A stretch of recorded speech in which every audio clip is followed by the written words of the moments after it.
Draw your own conclusion. Don't just believe me, right? Draw your own conclusion, make up your own mind, think for yourself on these things to make sure that you know, right? Because, hey, I can always be wrong. So as you guys know, the Maui fires, there's been the Maui fires that have been happening. I'm not sure exactly the timeline, but there was fires that hit Hawaii, right, in Maui. It was in the area of Lahana, if I'm saying that right, Lahana area. There was high winds of like 60 to 80 miles per hour, and those winds were fanning the flames. This is from Wikipedia. In early August, a series of wildfires broke out in Hawaii, predominantly on the island of Maui, causing widespread damage, killing over 100 people, with many still missing, right? But the residents of Hawaii who were actually involved, who were there, who lost family members, are demanding answers that they're not getting from the local government.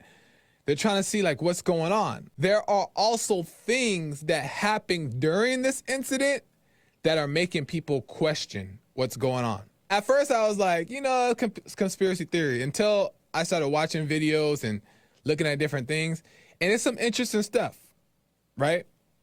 So this is from pbs.org. This is the B-roll of the damage done by the fires. You could play the B-roll of 2,000 structures being burnt down and destroyed. So if you look at the B-roll here, this B-roll here is showing the damage from the fire, right? And mind you, this is on the beach, and some people were running into the beach just to not get burned alive, but some people still got burned alive. As you can see, look, this whole area, boom. Now, as you see here, they got to the more richer areas of Maui, and those didn't burn. It's insane. Obviously, a lot of people, because the winds were so high, didn't get a chance to escape, but that's not the only reason why they didn't get a chance to escape. We're going to talk about it. There's claims, right, that within the middle of the island was burnt, but the surrounding areas weren't, and I'm going to explain why. But here's the fishy part, okay? Here's the fishy part. A local resident of Maui talks about how, as the fire started, police officers were blocking roadways, keeping people from leaving the area. And this man was actually there. He was actually at the onset of when the fire started. He was actually there. He seen it from a distance, and he was getting away from it, and he came against some police officers who were blocking the roadways. And here's what he had to say about it. And there was they couldn't go down the southbound lane to escape. Yes, they had all the traffic southbound about 1,000 feet away, and I saw all the police there. And when I got there, I was wondering why they were all stopped. And I was wondering, is he going to allow me to walk through? Mm-hmm. But I looked ahead and I saw one person on a bicycle and one person walking ahead. And I saw that, they weren't being stopped. And I looked over at the policeman and I said, what are you doing? And he says, I'm just following orders. I said, there's a fire back there, And he goes, well, I'm just following orders. And I'm wondering what is going on. The policeman blocked off the area. There's a fire coming from down the way, and the police blocked it off. And the guy is like, I see the fire. We got to go. What are you doing? And the police officer goes, I'm just following orders. That's a little fishy. Mind you, that last clip came from a guy on YouTube by the name of Hawaii Real Estate. That's his YouTube channel, in case you want to go look it up. Another man talks about how the community had the fires beat. The community had the fires beat at the onset of the fires, right? Until this happened. We were fighting. We felt like we were winning. We were keeping it at bay, keeping it off of the properties. The water shut off. Even the firemen that were patrolling couldn't refill their trucks. The fire just grew. The sparks started blowing over, and it just beat us in the end. Okay. So the fires are here. The residents are trying to fight it off. As they're fighting the fire off and winning, the water gets shut off. The water gets shut off during an emergency. Now, some are saying that, well, the city has a low shortage of water. Meanwhile, they live on the beach. But the city has a low shortage of water, so they had to shut it off due to the low shortage. But during a disaster, don't you think that let's do everything we can to stop this fire from killing people, right? But the water somehow got shut off, right? And the man said, and we got beat. We lost. We couldn't do 80 to 90 mile winds, right? Not only that, I don't have a clip of this part here, but not only that, when the fires really were starting to get out of control, typically there are sirens and warning signals that are sent to your phone. You guys get the signals when something's near, or like a stolen car, or you get like certain alerts, right, that go to your phone.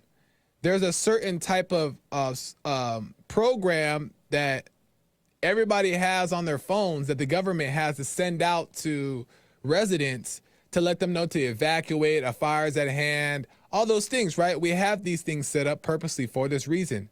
None of that went off. Nobody got one alert. The sirens didn't even go off. There's a siren in Hawaii, I guess, that it like flares, right? So everybody knows like this is an emergency, you should evacuate. But it didn't even go off. I wish I had this clip. I don't have it, guys, but you can look it up. A representative who controls those sirens said that they didn't want to put the sirens on because they were afraid people were going to panic and run into the fire. What kind of sense did that make? So instead, people are sitting on their couch, watching TV, hearing maybe the wind doing its thing, but not knowing there's a fire coming for them. Because there's no sirens, no alerts on the phone, no anything, no warnings, no nothing.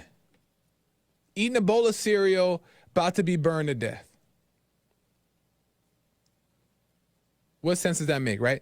So moving forward, there's a guy on YouTube who talks about this in depth, and he really goes into it. His name is Hustle, Bitch. I don't know why that's his name. That made me kind of question what was going on there. But he presented some interesting facts that I thought were interesting. And here he talks about the police chief who was in charge of, the police department of Hawaii, and how he's the one that kind of sets the rules and sets the pace. I think he's following orders as well. Like, he's the police chief, but I think he obviously follows orders from somebody else. But he's the one that tells the people, the officers, the fellow officers, to block off the roadways due to orders he's probably following, right?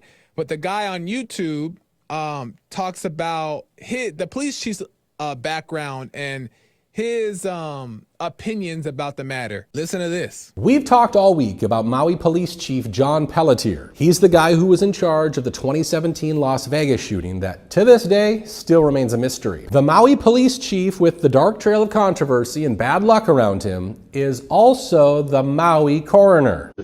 I gotta tell you, I met with them. I'm also the coroner, for those that don't know that. How convenient. Oh, but it gets worse. HB 869 was a bill that passed on January 23rd of this year, just 1 month after Josh Green took office. But what does HB 869 say? The very first section, Section 1, states, the legislature finds that coroners should be separate from law enforcement and free to make independent judgments when investigating deaths. It also says, under current state law, the chief of police for a county serves as the coroner if the county does not have a medical examiner. Making coroners independent from law enforcement will promote transparency, avoid conflicts of interest, and encourage more confidence in coroners' rulings. Remember, Maui Police Chief John Pelletier told reporters that the fire had melted metal, making the remains extremely difficult to identify. So I'm not saying that this police chief guy is guilty. I'm not pointing a finger and saying that he's a part of the scheme or the the whole thing, right? But what I'm saying is that things aren't adding up, right? Because like you just seen in that clip, it says that he's not supposed to be the coroner, right? He's not supposed to, unless the city does not have a coroner. Then the police chief can also be the coroner. But how are you the police chief and the coroner? It doesn't make sense, right? Because what if, let's just say, he wanted to actually pull something off? All he has to do is just say that there's no dead bodies, or say that the dead bodies are found.